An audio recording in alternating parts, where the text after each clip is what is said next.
sabihin yan, guys. May pangkain na naman tayo. Hello my beloved Cathanetics, it's me again, Cathy, your Ilocana Ilongga Bisaya gal. Welcome back to my channel, and for today's video, we are going on an oyster date, so stay tuned.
Alright guys, so we are here at a restaurant inside Green Valley Ranch Resort Spa and Casino. It's called Bottiglia, Cucina, Enoteca. Yan yung pangalan nitong lugar na to. And it's actually a very fine and nice looking place for you to come. And they have a lot of different deals every day. And for today, it's Tuesday, we are going to avail the $1 per oyster. So yun po yung habol natin for today. And alam nyo naman sa mga recent vlogs ko na mahilig po talaga kami sa oyster. So this place, bago pa po kami nakapunta dito, and so far I love the ambience. It's really nice. And they actually have a waiting lobby, which is, nandito kami ngayon kasi hindi pa namin time para makakuha ng table. Napa-reserve kami, but we came here a little too early, so we're waiting for our time para makaupo and maka-order at makakain ng oyster. So, ayan. I'm gonna show you around a little bit later, but yeah, yun. So far, kahit naghihintay lang kami dito, I am enjoying this place. It's really nice.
Sorry.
Enjoy.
Sponsor.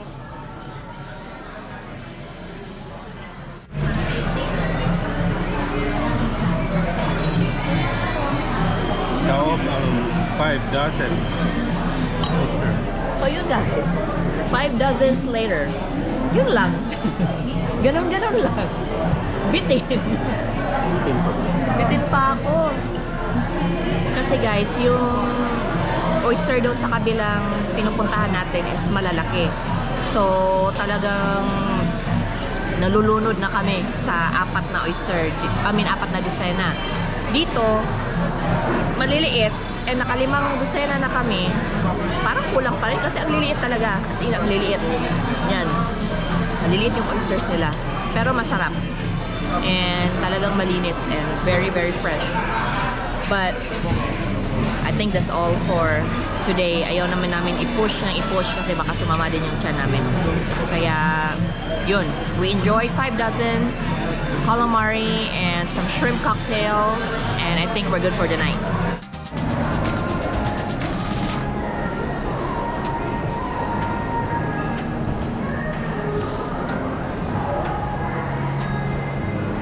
That's it, guys. So we enjoyed the Bottiglia Cucina Enoteca. Yeah, that's the name. So, yun po ang ating date night for tonight. I hope you guys enjoyed and hopefully natakam din kayo sa oyster nila dito. And yes, thank you for watching my video. Please don't forget to like and subscribe to my channel. And please don't forget to hit that bell button para naman notified kayo sa mga bago kong ina-upload na mga vlogs. This has been Kathy, your Ilocana, Ilongga, Bisaya gal, always saying, don't let anyone turn you away from your purpose and always live life for what it's worth. Thank you so much for watching. Bye!